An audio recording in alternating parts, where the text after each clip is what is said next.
तो आज theoretical views को जानते, कल प्रैक्टिकल करेंगे इसका मैरिज कॉम्पेटिबिलिटी पे। ठीक है, तो पहले मैं आपको बता देता हूँ मैरिज कॉम्पेटिबिलिटी में क्या क्या चीजें देखी जाती है, क्या क्या चीजें नहीं दिखती है। तो सबसे पहले हम मैरिज कॉम्पेटिबिलिटी को कैसे चेक करेंगे, इस बारे में जानेंगे कि कैसे क्या मैरिज कॉम्पेटिबिलिटी को हमको चेक करना है और कौन से नंबर के लिए कौन सा नंबर जो होता है अनुकूल होता है, ये भी जो होता है हम यहाँ पे जानेंगे। रमा मैम आ गए। ठीक है, तो हम जानते हैं कि how to calculate marriage compatibility. तो मैरिज कॉम्पेटिबिलिटी अगर हमको चेक करना है तो किस किस बातों का हमको ध्यान रखना है, ये हमको दिखना है। तो यहाँ पे 8-9 मेथड्स होती है जिसमें मैरिज कॉम्पेटिबिलिटी जो होती है वो चेक की जाती है। तो पहली मैरिज कॉम्पेटिबिलिटी जो होती है वो नेम के हिसाब से करनी चाहिए, नाम। ठीक है, क्योंकि हमारा नाम हमारे लाइफ में अहम भूमिका को निभाता है। तो पहली जो मैरिज कॉम्पेटिबिलिटी होती है नाम के अनुसार की जाती है, और जो नाम के अनुसार हम डेस्टिनी नंबर जो आता है यहाँ पे, सोल नंबर आता है, ठीक है, इनर इनर ड्रीम नंबर आता है। तो ये सभी को हम एक बार चेक करके दोनों की पर्सनैलिटी को मैच कर लेते हैं। फिर बाद में सेकंड होता है बर्थ डेट के। हम पहले जो मूलांक की बात करते हैं जो हमारे साइकिक पैटर्न को बताता है, दोनों की सोचने की कला को बताएगा। ठीक है, दोनों की सोचने की एबिलिटी को बताता है। तो ये नंबर जो होता है ये हमारे साइकिक नंबर से होता है, और हमारा साइकिक नंबर कौन सा होता है, जिस दिन हम बर्थ होते हैं वो हमारा साइकिक नंबर होता है, यानी किस ग्रह का प्लेनेट का हम पे प्रभुत्व होता है, रूलिंग फर्स्ट रूलिंग प्लेनेट कौन होता है हमारा, जिस दिन हम पैदा होते हैं वो वाला। ठीक है, तो मैरिज कॉम्पेटिबिलिटी पहली जो होती है तो बर्थ डेट के हिसाब से होती है, जिसको हम साइकिक नंबर बोलते हैं। दोनों के बिहेवियर पैटर्न को, यानी थॉट प्रोसेस को जो होता है ये पैटर्न बताता है। इसलिए हम जो सेकंड कंपेटिबिलिटी करते हैं वो हम मैरिज से करते हैं। फिर थर्ड जो होती है compatibility, date of birth, destiny number को हम दोनों के डेस्टिनी नंबर को मिलाते हैं। ठीक है, दोनों डेस्टिनी नंबर से हम क्या पता करते हैं कि कितना दोनों के लाइफ पाथ कौन सा आता है, दोनों का सेकंड रूलिंग प्लेनेट क्या होता है, और पूरे लाइफ पाथ में इन दोनों का नेचर कैसा रहेगा, किस रूल का, यानी जो प्लेनेट आ रहा है, दूसरे में जो प्लेनेट आ रहा है वो फ्रेंड में आ रहा है क्या, न्यूट्रल में आ रहा है कि एनिमी में आ रहा है, ये सभी हम यहाँ पे चेक करते हैं। फिर बाद में आप जिस डेट को निर्धारित करते हो शादी के लिए, जिस डेट को निर्धारित करते हो, तो वो डेट आपके पिनाकल साइकिल के हिसाब से आती है कि नहीं आती, डिस्ट्री नंबर के फ्रेंड में आती है कि नहीं आती है, इसको आप चेक किया जाता है। क्योंकि हम क्या बोलते हैं, जो फ्रेंड नंबर में जो डेट रहती है वही डेट हमारी फेवरेबल डेट होगी। अदरवाइज उसके बाद में डेट होगी अगर वो एनिमी में नंबर होती है, उस ड्यूरेशन में अगर हमारी शादी होती है, तो क्या होता है हमारे लाइफ में हमको अलग अलग प्रॉब्लम को फेस करना पड़ता है। इसलिए एक बार डेट की जो कॉम्पेटिबिलिटी है वो भी चेक किया जाता है मैरिज डेट के हिसाब से, कि जिस समय में हमारा विवाह हुआ था, यानी जिस समय में अगर जातक का विवाह हुआ था वो समय उसके लिए कंपेटेबल है कि नहीं। नेक्स्ट कंपेटेबिलिटी जो होती है आफ्टर मैरिज, जैसे कोई गर्ल्स होती है वो अपने नेम को, सरनेम को चेंज कर देती है, बॉय के सरनेम के साथ जोड़ती है, तब यहाँ पे वो वाइब्रेशन चेक किया जाता है कि उसका नाम हस्बैंड के नाम के साथ जब हम यूज करते हैं तो उसके वाइब्रेशन कैसे होते हैं। ठीक है, नाम की वाइब्रेशन क्या बोलते हैं, उसके डेस्टिनी नंबर के साथ मैच होती है कि नहीं होती है, ये जो होती है हम यहाँ पे चेक करते हैं। या कुल जब चेंज करते हैं, बोलते हैं ना लड़की दूसरे कुल में जाती है, दूसरे नाम को यूज करते हैं, तो वो कुल उसके डेट ऑफ बर्थ के हिसाब से सही रहेगा कि नहीं रहेगा, ये जो होता है ये हम यहाँ पे चेक करते हैं। पहले लड़की के नाम के साथ सरनेम को ज्वाइन करेंगे, फिर लड़की के नाम के साथ लड़के के नाम के साथ पूरा नाम को हम ज्वाइन करके उसका डेस्टिनी नंबर, सोल नंबर, ये नंबर निकाल के एक बार उसमें फेवरेबल नंबर वो आता है कि नहीं आता है वो हम चेक कर लेंगे। बाद में हाउस नंबर।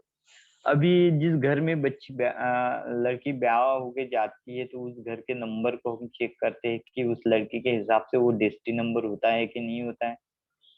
या बॉय बॉय का भी जिस घर के साथ नाता बनने वाला है उस घर के हिसाब से उसके वाइब्रेशन जुड़ते कि नहीं जुड़ते, ये जो होता है हम हाउस नंबर की कंपेटिबिलिटी से चेक करते हैं। बाद में मैरिज कंपेटिबिलिटी बाय एज, तो यहाँ पे एज नंबर, दोनों का जो एज नंबर होता है उसको मैच किया जाता है डेस्टिनी नंबर से, ठीक है।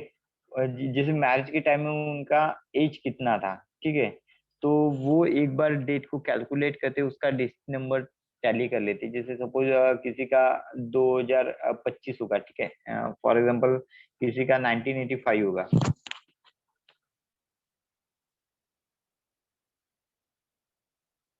फॉर एग्जांपल मानते किसी का 1985 था, बराबर। इसका कैलकुलेशन हम जब करते तो कितना आता है, 10 और ये 5। 13, यानी 5 आया, बराबर है। अगर हम्म। सपोज इसकी शादी 2025 में होगी, कैलकुलेशन कितना आएगा, 4 और 5 9, 9। बराबर है। तो हम हम्म। चेक करते हैं कि ये ड्यूरेशन में इन दोनों की कंपेटिबिलिटी कैसी है, ये दोनों फ्रेंड में आते हैं कि नहीं आते। एनिमी। अगर एनिमी में आते तो डेफिनेटली नहीं होगा। 9 का है तो फिर 9 की गुण विशेषता को बात करो, लड़की कभी लड़के को सम्मान नहीं देगी या लड़का कभी लड़कियों को सम्मान नहीं देगा, दोनों एक दूसरे को डोमिनेट करते रहेंगे, ठीक है। इस तरीके से समझ में आया। हम्म। तो इस तरीके से जैसे उनकी एज कौन सी थी और कौन सी ईयर में वो था, उसके हिसाब से हम क्या करते हैं, उसकी मैरिज की अनुकूलता को चेक करते हैं। इसमें सिर्फ सर यही होगा ना, बाकी वो कितने गुण मिले या क्या है, ऐसा कुछ नहीं हाँ, होता? वही वही वही उसी को फिर गुण में डाला जाता है। जैसे जितने कैरेक्टरिस्टिक को आप मिलाते हो उसी को हम्म। गुण में इवेल्युएट करते हो आप। ओके। यानी इतने परसेंट इसकी कुंडली मैच हो रही है, 80% हो रही है, 50% हो रही है, वो ट्वेंटी कैसे परसेंट मालूम वो कैसे मालूम पड़ेगा 80-50 ऐसा करने का? जैसे आप ये जो गुण होते हैं ना, यहाँ पे 8 गुण है, बराबर है। इन 8 गुणों को टैली करते हम्म। हो और ठीक है। कौन सा गुण कितने परसेंट मैच होता है वो देखते हो। ओके। जैसे सपोज हमने 8 पॉसिबिलिटीज को चेक किया, बराबर। 8 पॉसिबिलिटी में से 4 पॉसिबिलिटी जो होती है वो हम्म। मैच कर गई, 4 नहीं हुआ, यानी कितना 50% मैच हुआ, 50। 50% नहीं हाँ, हुआ, बराबर। मानोगे आप। तो इस हम्म। तरीके से आपको वो फिर जजमेंटल देना होता है, इसको परसेंटेज में कैलकुलेट करो, उसका जजमेंटल दे दो। समझ में आया। मतलब कितना परसेंट होना चाहिए तो चलता है? ज्यादा होना चाहिए, जितना ज्यादा रहेगा। और एक तीसरी यहाँ पे लास्ट वाली 9 वाली पोजीशन नहीं डाली है, वो होता है लोसू ग्रेड। हम्म। यानी लोसू ग्रेड के अनुसार कितने घर एक्सचेंज करेंगे ये भी देखा जाता है। अच्छा। अगर दोनों में से कोई ज्यादा घरों को एक्सचेंज करता है तो उनका वैसे भी आपसी तालमेल नहीं बनेगा। एक हम्म। लास्ट में लोसू ग्रेड भी होता है, ठीक है। अब जानते हैं नंबर के हिसाब से कौन से नंबर का किसके नंबर के साथ कैसा रिलेशन रहेगा, बराबर है। वो यहाँ पे हमको ने आपको दिया है शॉर्ट में। जैसे एक का साथ एक का मैरिज बहुत चलेगा, ये लोग करियर ओरिएंटेड रहेंगे, अपने काम से काम रखने वाले हुए, दोनों ही अब मेहनती लोग हुए और दोनों ही अपने करियर में खुद को आगे लाने का सोचेंगे, ठीक है। एक के साथ दो का ये भी कॉम्पिटिबिलिटी बहुत अच्छी सर माना एक के जाती है। साथ सर एक के साथ एक का तो झगड़ा होगा। नहीं, झगड़ा नहीं होगा। झगड़ा कब हाँ, होगा कि डोमिनेट वो करेंगे दोनों दोनों एक दूसरे को। दोनों डोमिनेट नहीं, दोनों एक दूसरे का रूल नेचर नहीं ये कर सकते, लेकिन दोनों इक्वल माइंड के होते हैं तो दोनों ज्यादा करके करियर ओरिएंटेड होते हैं, करियर ओरिएंटेड रहेगी ये, ठीक है। हाँ, इसके साथ अगर किसी में एक का 5 होता है, डिस्ट्रिक्ट नंबर 5 होता है ना किसी का, तो उनमें ज्यादा फिर एटीट्यूड लेवल आ जाता है। लेकिन एक के साथ ये जो एक के साथ एक जो आता है ना, वो हमेशा ही क्या होता है, कार्य के ओरिएंटेड काम करता है, हम्म। करियर ओरिएंटेड होता है। तो ये दोनों करियर के मामले में बहुत अच्छे माने जाते हैं,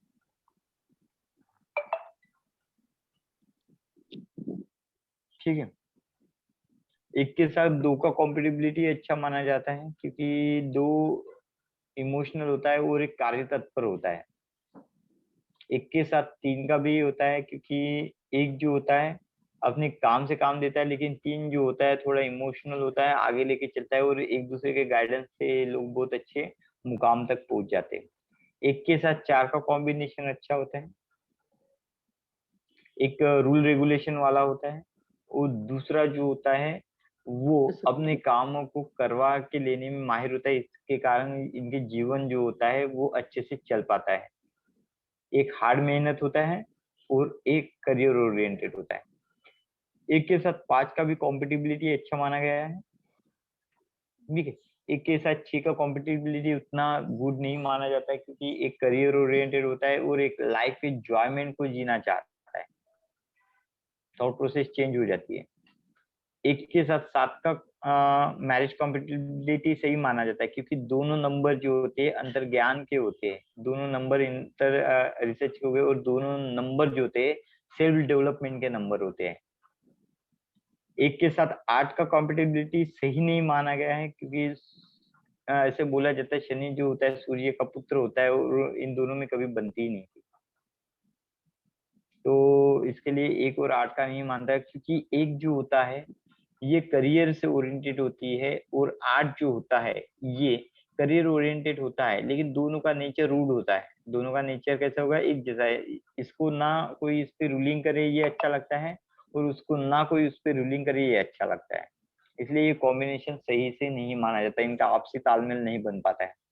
एक के साथ 9 का भी जो मैरिज कॉम्पिटिबिलिटी है वो अच्छी मानी जाती है, क्योंकि एक जो होता है वो करियर ओरिएंटेड होता है, और 9 जो होता है वो समाज में प्रतिष्ठा देने का काम करता है। तो एक क्या करेगा, अगर कुछ गलतियां भी करता है तो दूसरा उसको संभाल के लेता है। बाद में बात करते हैं 2 की, नंबर 2 की। 2 के साथ 1 का कॉम्बिनेशन बहुत अच्छा माना जाता है, क्योंकि हमने अभी पहले ही देखा है कि एक रूल ओरिएंटेड होता है, एक सेंसिबल होता है। क्योंकि ये ज्यादा चंचल होता है तो ये क्या करेगा, उसको रूट पे लगा रखेगा, क्योंकि ये करियर ओरिएंटेड है, पकड़ पकड़ के उसको उसी चीज पे लाएगा। 2 के साथ 2 का जो मैरिज कॉम्पिटिबिलिटी सही नहीं माना जाएगा, क्योंकि दोनों भी सेंसिबल हो जाएंगे, दोनों हाई सेंसिटिविटी हो जाएंगे, जिसके कारण दोनों की लाइफ में उनको अलग अलग परेशानी को झेलना पड़ सकता है। 2 के साथ 3 का मैरिज अच्छा समझा जाता है, क्योंकि 3 गाइडेंस का होता है। तो 2 जैसे चंचलता का भरा होता है, तो 3 उसको पकड़ पकड़ के गाइडेंस कराते रहेगा, और 2 3 की बात सुनेगा भी, ठीक है। 2 के साथ 4 का जो रिलेशन होता है वो एवरेज माना जाता है, क्योंकि 2 जो होता है वो सेंसिटिबिलिटी का होता है। 4 जो होता है व्यवहारिकता का माना जाता है, क्योंकि वो मनी पैसा रूल रेगुलेशन इसमें उलझा होता है, लेकिन 2 जो ज्यादा सेंसिटिव होने के कारण इसको एडजस्ट कर लेता है। 2 के साथ 5 का नेचर उतना सही नहीं समझ में आता, क्योंकि हाईएस्ट सेंसिटिविटी और मेंटल बैलेंस इमोशनल बैलेंस का कभी तालमेल नहीं हो सकता, इसलिए 2 के साथ 5 का रिलेशनशिप उतना गुड नहीं माना जाता। 2 के साथ 6 का रिलेशनशिप गुड नहीं माना जाता है, क्योंकि ये चंचल होता है और एक जॉयफुल होता है, ठीक है। एक चंचल होता है, जॉयफुल होता है, तो इसका फिजिकल चीजों पे ये अट्रैक्शन ज्यादा बढ़ेगा, जिसके कारण लाइफ कभी भी आपने देखना कि मोह में जो पड़े होते हैं उनकी लाइफ सही नहीं होती। तो सेम ये दोनों पार्टनर वैसे ही हो गए, इसलिए इनकी लाइफ सही से नहीं चल पाएगी। 2 और 6 जिसका आता है ये थोड़ा शकी मिजाज का हो जाएगा, लिमिटेड थॉट वाला हो जाएगा। 2 के साथ 7 का जो कंपेटिबिलिटी जो होता है वो सही माना जाता है। मैरिज कंपेटिबिलिटी में 2 और 7 एक चंचलता तक का होता है, एक आत्म एक्सपीरियंस से सीखने वाला होता है, और दोनों ही अपनी लाइफ को अच्छा बनाते हैं। 2 के साथ 8 और 2 के साथ 9 का जो मैरिज कंपेटिबिलिटी एवरेज माना गया है, यानी समटाइम सक्सेस हो भी सकता है और समटाइम सक्सेस नहीं भी हो सकता है, एवरेज माना गया है, यानी ज्यादा अच्छा भी नहीं ज्यादा बुरा भी नहीं। बाद में 3 की बात करते हैं। 3 के साथ 1 का गुड कॉम्बिनेशन होता है, हमने अभी देखा है। 3 के साथ 2 का कॉम्बिनेशन जो होता है एवरेज होता है, 3 के साथ 2 का एवरेज होगा, ठीक है। जहाँ पे यहाँ पे 2 के साथ 3 का गुड होता है, वहां पे 3 के साथ 2 का जो कॉम्बिनेशन होता है वो एवरेज होता है। क्यों एवरेज होता है, अभी सपोज लड़का गुरु आदमी हो जाता है, या लड़की गुरु नेचर की होती है और लड़का सेंसिबल होता है, तो दोनों में क्या प्रॉब्लम होता है, वो उसको ज्यादा माइंड नहीं करेगा, तो ये ज्यादा सेंसिटिव के कारण ज्यादा थॉट क्रिएट कर लेगा। इसलिए 3 के साथ 3 का कॉम्बिनेशन अच्छा माना जाता है, दोनों ही एक दूसरे को अच्छे से गाइड लेके चलते रह। 3 के साथ 4 का कॉम्बिनेशन अच्छा नहीं माना जाता, क्योंकि दोनों का जो तत्व होता है मेटल एलिमेंट हो जाता है, सॉरी, दोनों का जो एलिमेंट होता है वो सेम एलिमेंट हो जाता है,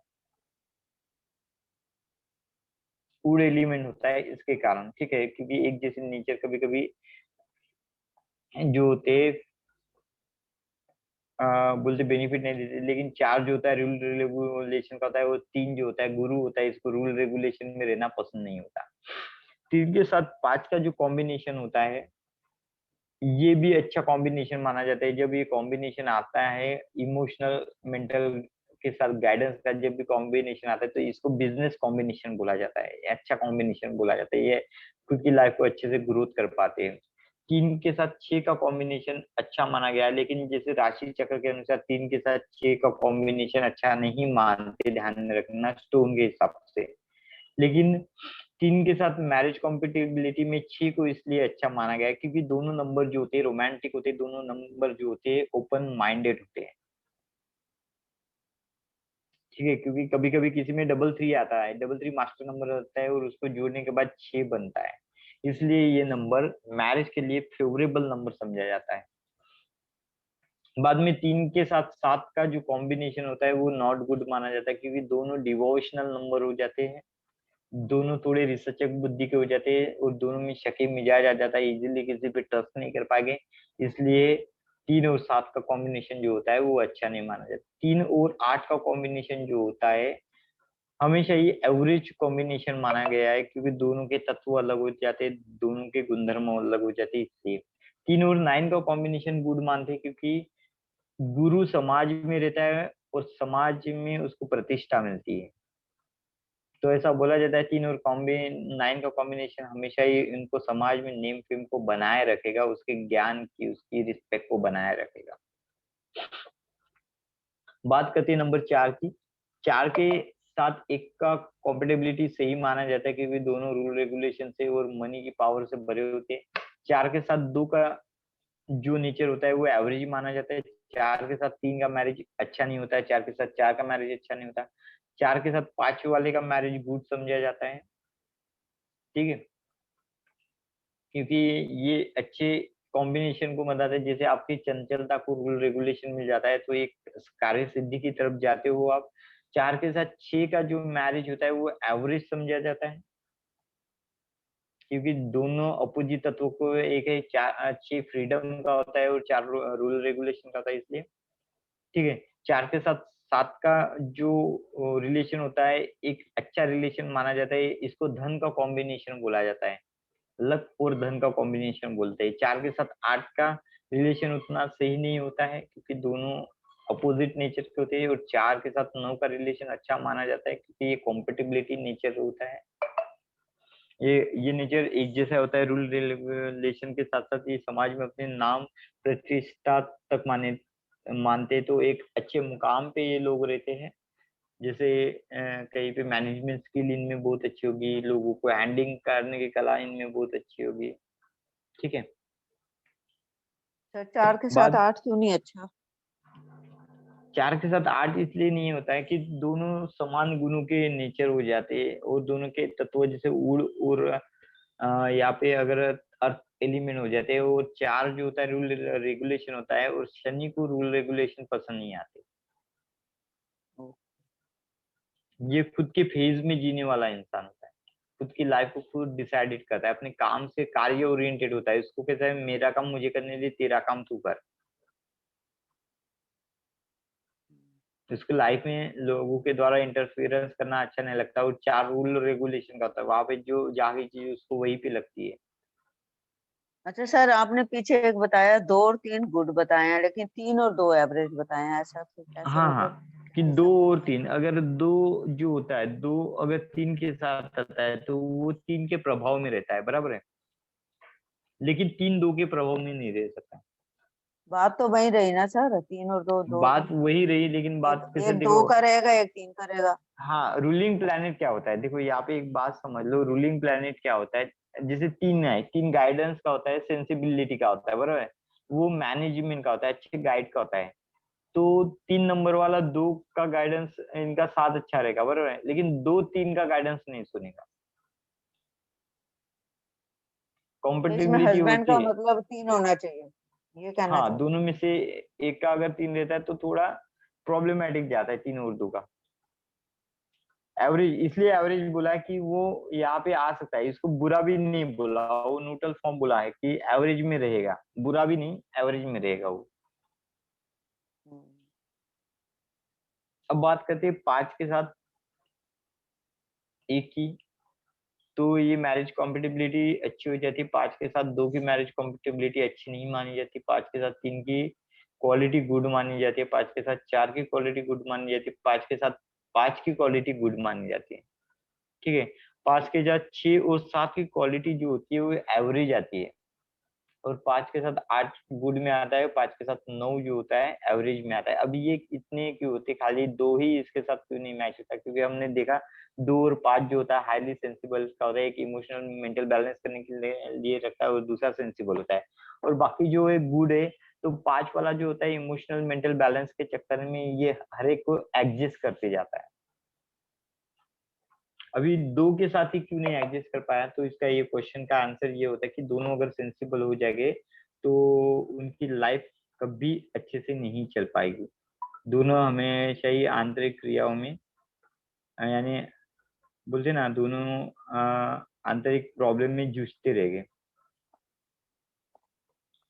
सर खुद आप के प्रॉब्लम में लगे हुए। 5 का तो कहते हो कि ये एक स्थिर है, मतलब तो हाँ ये स्थिर है, कैसे मेंटल फिर? स्थिर होता है ना, बराबर मेंटल स्थिर होता है, लेकिन दूसरा सेंसिबल होता है ना, 2 का नंबर सेंसिबल होता है, हाँ जी। इसलिए नहीं होता वो। बाद में बात करते हैं नंबर 6 की। 6 और 1 का कॉम्बिनेशन अच्छा नहीं मानते, 6 और 2 का कॉम्बिनेशन अच्छा नहीं मानते, क्योंकि हमने अभी देखा है 6 के साथ 3 का कॉम्बिनेशन अच्छा मानते। देखो बाय गुरु, जैसे गुरु ये स्टोन एक दूसरे के शत्रु मानते, क्यों मानते, अभी इसका रीजन भी बोलता हूँ, ठीक है। गुरु यहाँ पे 2 थे, शुक्राचार्य राक्षसों के गुरु थे, और 3 नंबर जो होता है गुरु का होता है, ठीक है। तो 3 नंबर अच्छे गुरु का होता है, और 6 नंबर लोग गुरु शुक्राचार्य जो थे राक्षस के गुरु थे, इसलिए इन दोनों गुरु का कॉम्बिनेशन लोग सही नहीं होते ऐसा मानते हैं। लेकिन मैरिज, अकॉर्डिंग टू मैरिज, ये कॉम्बिनेशन बहुत सही माना जाता है, क्योंकि 3 नंबर हाईली रोमांटिक होता है और 6 नंबर जॉय का होता है। 6 के साथ 4, 6 के साथ 5 जो होता है एवरेज में आता है। 6 के साथ 6 कभी अच्छा नहीं होता, क्योंकि दोनों अगर एंजॉयमेंट में रहेंगे तो वो अपनी आर्थिक परिस्थिति को सुधार नहीं पाएंगे। 6 के साथ 7 का कभी जमेगा नहीं। 6 के साथ 8 का जो नंबर होता है एवरेज होता है, और 6 के साथ 9 का भी नंबर जो होता है एवरेज होता है।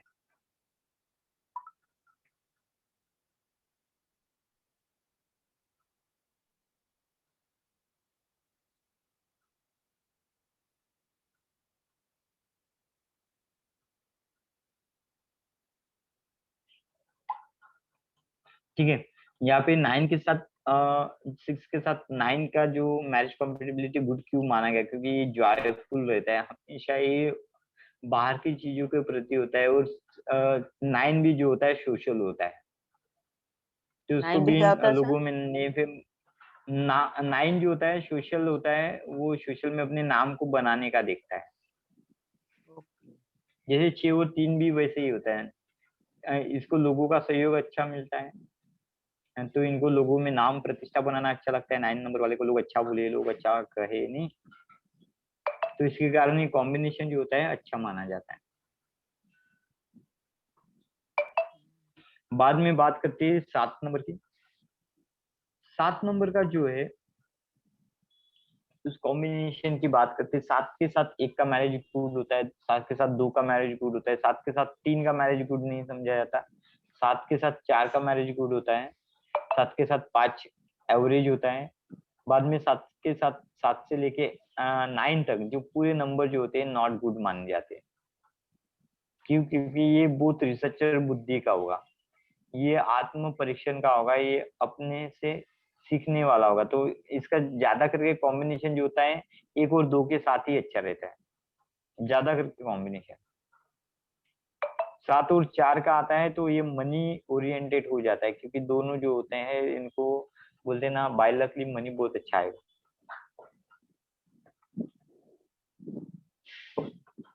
बाद में बात करती है 8 की, तो 8 के साथ 3 का कॉम्बिनेशन सही माना जाता है, और 5 का कॉम्बिनेशन। बाकी जो इसके साथ जो कॉम्बिनेशन आते हैं उतने अच्छे नहीं माने जाते। बाद में बात करेंगे 9 की। 9 जो होता है वो थोड़ा सोशली मिजाज का होता है, इसलिए मोस्टली कॉम्बिनेशन उसके साथ मैच हो जाते हैं, शिवाय 7 और 8 के। 9 के साथ कॉम्बिनेशन अच्छा माना जाता है, क्यों? क्योंकि दोनों सोशल आदमी होते हैं। लेकिन अभी 1 और 9 की एक थोड़ी एक प्रॉब्लम चीज क्या होती है, ये जब तक अच्छे होते हैं तब तक इनका रिलेशन बहुत अच्छा चलेगा। जब ये थोड़ा निगेटिव में चले जाएंगे तब इनकी जो कंपेटेबिलिटी होती है अच्छी नहीं मानी जाती। लेकिन बाय करियर और बाय सपोर्ट इनकी करियर जो नीति होती है वो अच्छी मानी जाती है, यानी एक दूसरे को सपोर्ट जो बोलते हैं ना वो अच्छे से माने जाते हैं। इसलिए इन दोनों का कॉम्बिनेशन यहाँ पे फेवरेबल बताया गया है।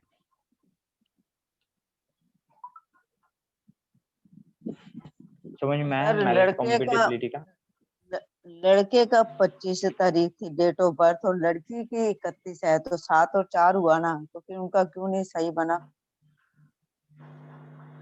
मैम ऑलरेडी 7 और 4 कब बनेगा? सही बनेगा, क्यों नहीं बनेगा सही? एक ओरिएंटेड होता है, रूल रेगुलेशन से होता है, और 7 अंतर्ज्ञानी होते हैं, अंतर्मनी होते हैं। अभी अगर ऐसा होता तो सेकंड नंबर आप टैली कीजिए, उनका भाग्यांक का अंक टैली करके देखिए, या मूलांक का अंक हो सकता है कि कोई डिफरेंट थॉट का आ रहा होगा। मैं तो मूलांक ही बता रही हूँ अभी सर, कि लड़के का हाँ, जैसे मूलांक 25 देखो था। साइकिक पैटर्न से मैच हो जाएगी, साइकिक पैटर्न से मैच हो गए, इन और 7 फेवरेबल में आ गए। लेकिन उसका सेकंड अभी भाग्यांक का अंक चेक कर लीजिए कौन सा आ रहा है। मैंने क्या बोला आपको? 8 कॉम्बिनेशन बताया, 8 कॉम्बिनेशन आपको चेक करने हैं। एक कॉम्बिनेशन सही बैठा, उसमें बाकी के 7 तो बचे हैं। साइकिक पैटर्न सही बैठ गया, ठीक है, साइकिक पैटर्न उनका मैच हो। दूसरा, तो इन 7 को जो होता है ना, ये 7 नंबर को इस 7 जो अभी मैंने 1 to लेके 9 क्वालिटीज को आपको बताया है, उस क्वालिटीज में आपको बैठानी है पहले पूरे 7 को। नाम की कॉम्पेटेबिलिटी को बैठा के देखिए, सर ये डेट ऑफ बर्थ मूलांक के साइकिक मूलांक पैटर्न को कैसे बैठा के गिना है? देखिए, डेस्टिनेशन को करना।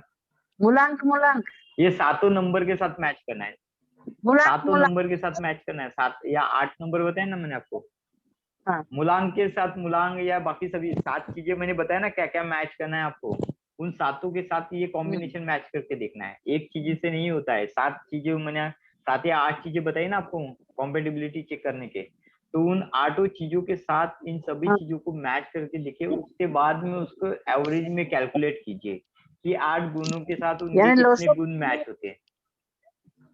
सर मूलांक का लोसो में जो मूलांक से, नंबर है भाग्यांक का भाग्यांक से, हाँ, मूलांक भाग्यांक और भी चेक नाम करना का पड़ेगा। नाम और बाद से। में नेम का निकाल के देखो हाँ, नाम का, नाम से, नाम में 3 चीजें पता चलेगी। तो ऐसे करके फिर आप चलो यही 5 नंबर से मैच करके देखो, तो आपको समझ में आ जाएगा कि उसका क्यों मैच नहीं हो रहा, क्यों मैच नहीं होता है, कितना परसेंटेज मैच होता है, यहाँ से ही आपको पता चल जाता है। और फेवरेबल अनफेवरेबल के 1 से लेके 9 नंबर मैंने आपको यहाँ पे दिखाया है, तो फिर यहाँ से उसको मार्किंग करते जाना, कितनी पॉसिबिलिटीज उसकी जुड़ती जा रही है, कितनी पॉसिबिलिटीज नहीं जुड़ती जा रही है, और उसके आधार पे फिर आप तथ्य को देना। ठीक है, आज ये मैं शीट जो होती है आपको शेयर कर देता हूँ, तो जिससे फिर आप क्या करोगे। और सर लास्ट वाला आपने क्या बताया, वो लोशो ग्रिड में जो ज्यादा करेगा वो तो नहीं जमेगा, सेम टू सेम होना हाँ, चाहिए बाद एग्जैक्ट। बाद में हाँ 1:1 रेशियो होना चाहिए। लेकिन वो सबसे बाद में होता है, जब सभी कुछ चीजें सही होती है और किसी का मैच नहीं हो पाता, तब हम जाके ये चीज को देखते हैं। ठीक। तब तक नहीं देखोगे तो भी चलेगा। ये लास्ट ऑफ कॉम्पेटिबिलिटी होता है, जैसे सब कुछ अच्छा होने के बाद भी कभी कभी ये नहीं होता ना, मैच नहीं होता। तो कल इसका लाइव प्रैक्टिकल देखेंगे अपन। ठीक है। चलेगा, कल लाइव प्रैक्टिकल देखेंगे। हाँ सर, सर एक का बता दीजिए आप दे थोड़ा। रहे हो, कोई डेट दे रहे हो क्या आप? नहीं नहीं, बता कल रहे हो कल किसी का? प्रैक्टिकल करेंगे। नहीं नहीं, कल प्रैक्टिकल करेंगे हम, आज नहीं, थोड़ा आज मैं घाई में भी हूँ, मुझे बाहर भी जाना है, इसलिए मैंने बोला चलो ये शेड्यूल में डाल दिया था, तो मैंने ये काम कर लिया। तो सर आप कल एक इसका 8 19 प्रैक्टिकल से देखते हैं। सामान का तो बता सर दीजिए। एक वो भी डाल 8 दीजिए 19 ना से फाइनल सामान वाला। का।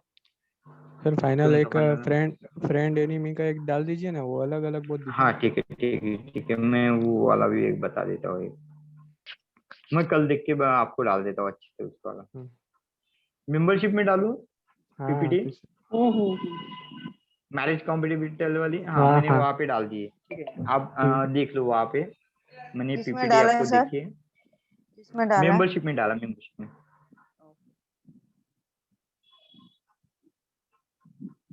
प्रेडिक्शन कब करोगे? प्रेडिक्शन में कल करूंगा मैम। नहीं डेफिनेटली कल रोज बताओ, लेकिन कल पक्के में आपका कराऊंगा मैं। पहले एवरग्रीन आपको में तो क्लास नंबर चलूंगा। आना नहीं है, यहाँ भी लटके नहीं नहीं, हुए अपन हैं। यहाँ पे करेंगे, यहाँ पे करेंगे, यहाँ पे आप पक्का करेंगे। फिर घाई एक में के देखो साथ कोई एक फ्री चीज, होगा। हाँ घाई में अगर कोई चीज करोगे ना तो क्या होता है, उसका रिजल्ट